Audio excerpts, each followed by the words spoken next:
surge um desafio. Poxa, mas eu vou ter que mudar meu jeito de ensinar. Eu vou ter que inventar uma outra forma. Esse é o desafio. Não é um desafio simples, eu reconheço. Você está na zona de conforto. Você sempre deu aula daquele jeito. De repente, uma nova tecnologia assusta. Tudo que é novo em determinado momento assusta. O desconhecido assusta. Mas você tem que olhar para o negócio e falar assim: eu vou ganhar desse negócio. Eu tenho gente me ajudando. Eu tenho gente que está disposta a me treinar. Então eu vou ganhar. Porque a finalidade, o sentido desse desafio, de romper esse desafio, de enfrentar esse desafio, é nobre.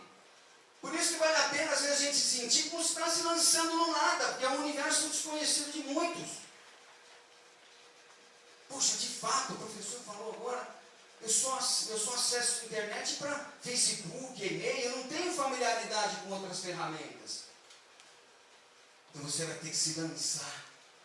Vai ter que se lançar nesse desafio, porque os fins são nobres.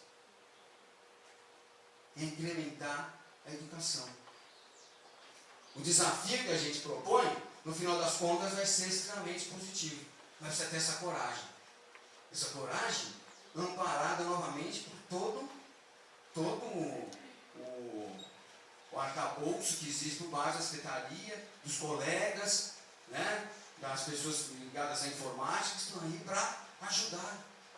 E a gente consegue vencer esse desafio.